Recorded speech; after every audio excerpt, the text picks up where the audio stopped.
Hello friends. तो UP special series के lecture में हम अपने इस वीडियो की शुरुआत करते हैं। पिछले वीडियो में हमने महाजनपद टाइम का देखा था और कुछ महाजनपद को हमने डिस्कस भी किया था, राइट।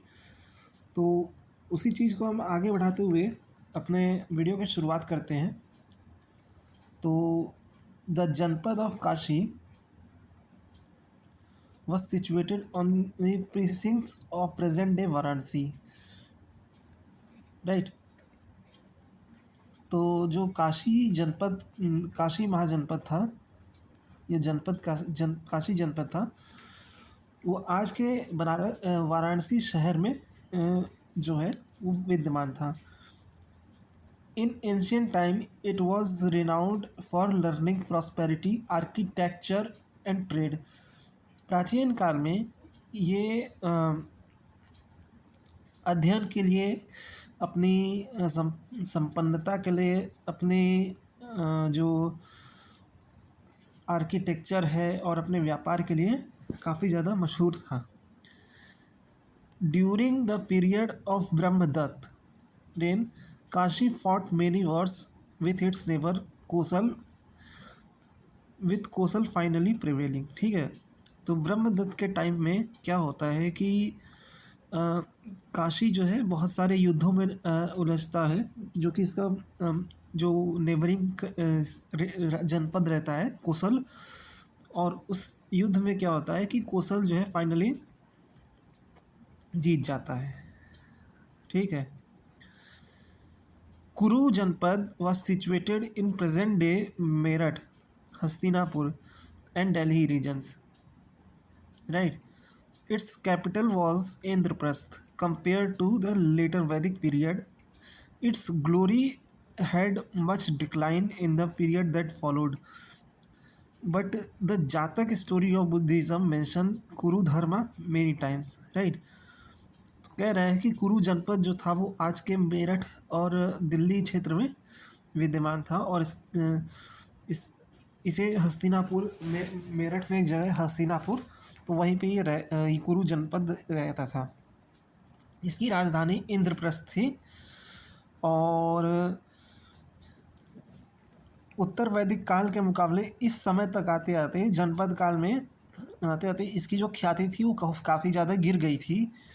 हालांकि बौद्ध धर्म के जातक कहानियों में इसे कुरु धर्म के नाम से कहा गया है, राइट। द पांचाल जनपद occupied the east of the Ganga Yamuna Doab and was situated in present day Rohilkhand area.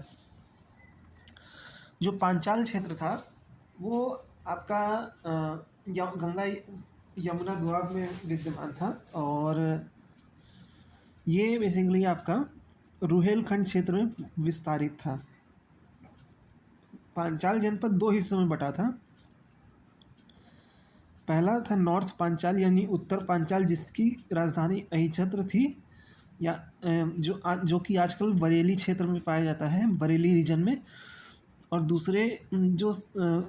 दूसरा जो साउथ पांचाल था, दक्षिण पांचाल, उसकी राजधानी कामपिली थी, जो कि बदायूं और फर्रुखाबाद के सीमा पर हमें देखने को मिलता है, Kampilya. Vatsa Janapada was situated to the south west of Kashi, present day Prayagraj. Its capital was Kaushambi. Vatsa Janapada जो था वो दक्षिण पश्चिम में, काशी के दक्षिण पश्चिम में विद्यमान था, और इसकी राजधानी कौशाम्बी हुआ करती थी। ठीक है। रिपब्लिक्स यानी गणराज्य। In the 6th century BCE, present day Uttar Pradesh contained 7 republics. They were Shakya, Koliya, Maurya, Malla of Kushinagar, Malla of Pava, मगा एंड कलम। ठीक है। तो 6ठी सदी ईसा पूर्व में उत्तर प्रदेश में 7 गणराज्य हमें देखने को मिलते हैं, जिनमें से शाक्य, कोलीय, मौर्य, मल्ल, कुशीनगर के मल्ल, पावापुरी के मल्ल, मग और कलम हमें देखने को मिलते हैं। The polity in this Republic was not subservient to any monarch but was organized on democratic lines। यहाँ पे जो राज व्यवस्था थी वो किसी तानाशाही या किसी शासक के अधीन नहीं थी, बल्कि यहाँ पे लोकतांत्रिक लोकतांत्रिक सीमा का पालन करती थी। Representatives chosen bye the people would conduct the affairs of the state, right. तो यहाँ पे क्या होता था, यहाँ पे जनप्रतिनिधि चुन के आते थे और वे राज्य के जो भी मामले थे उनको देखते थे। The ruler was not a despot but ruled like a servant of the people.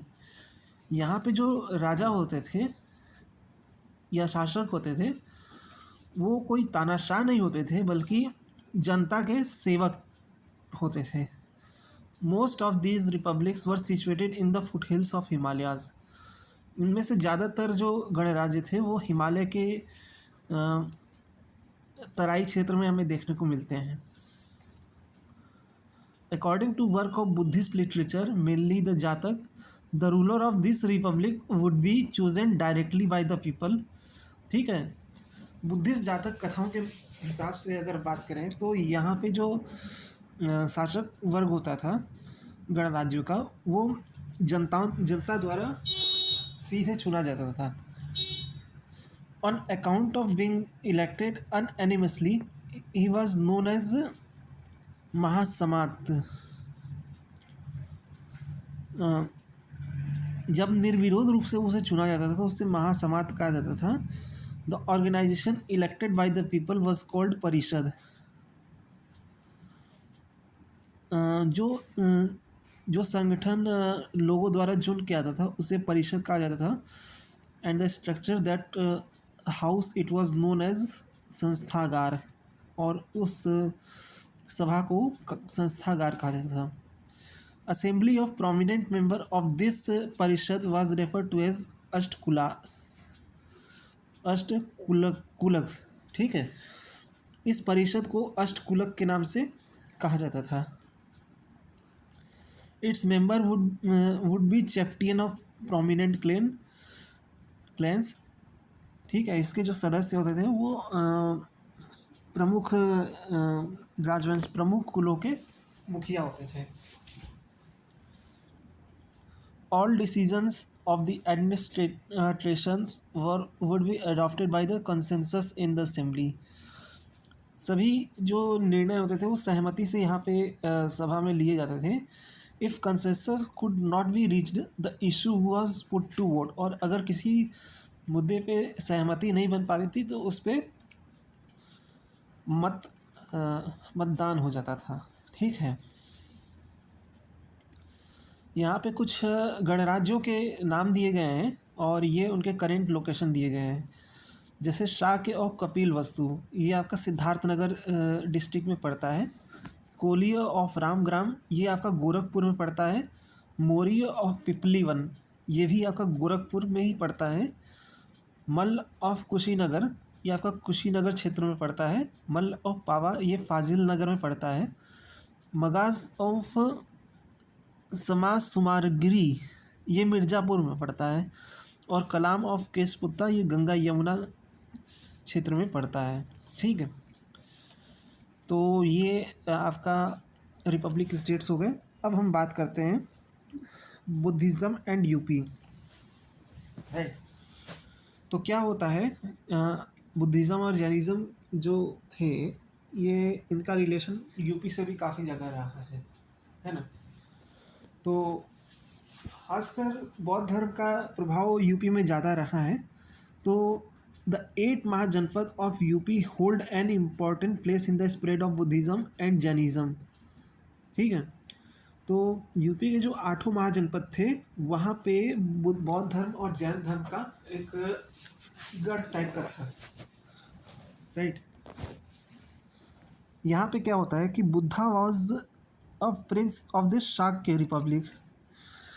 जो गौतम बुद्ध थे वो शाक्य गणराज्य के राजकुमार थे, which fell within the Kosala Janapada, जो कि कोसल महाजनपद के अधीन पाया जाता है।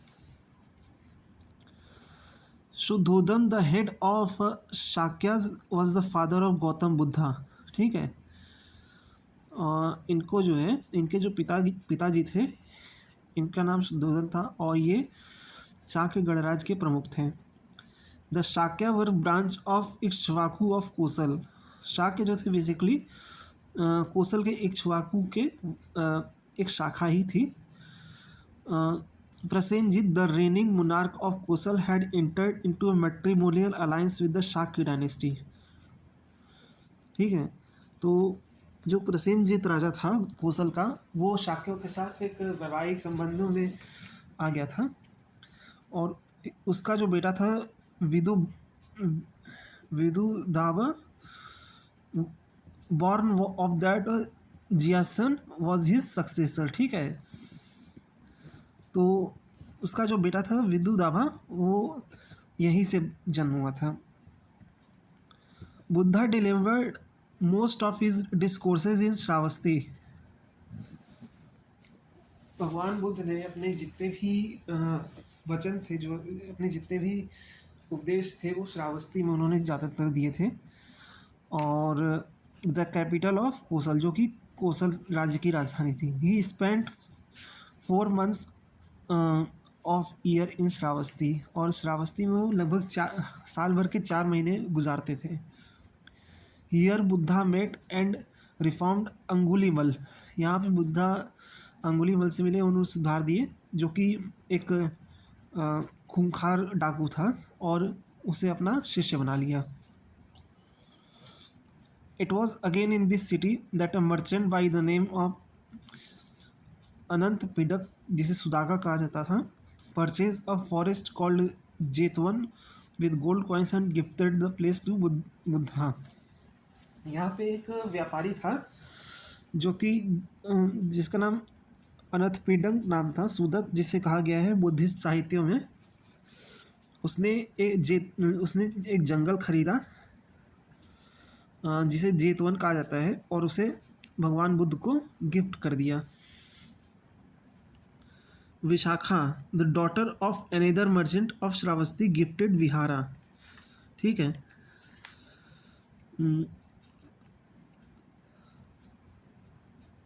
तो ये जो था, इस तरह से कई सारे मर्चेंट क्लास के लोग थे, वो बौद्ध धर्म को काफ़ी ज़्यादा सपोर्ट करते थे।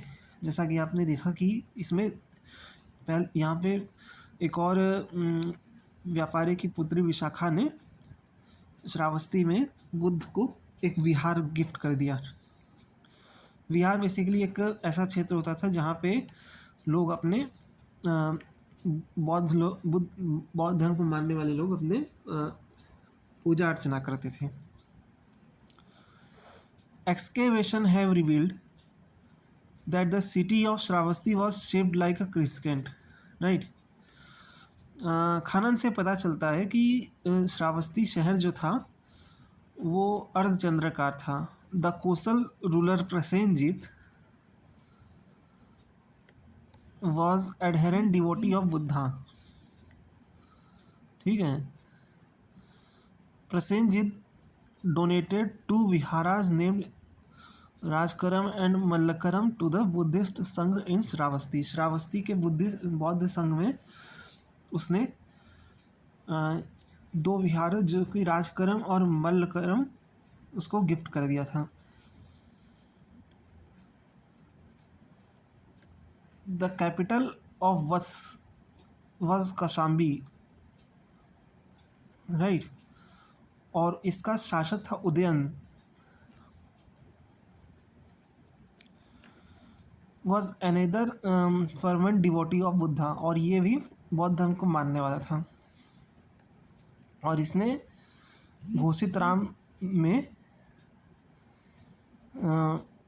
राम के नाम से एक और विहार को बौद्ध धर्म को इन्हें डोनेट किया था। The Buddha delivered his first sermon in the Mrigadava or deer forest at Sarnath Rishipatan.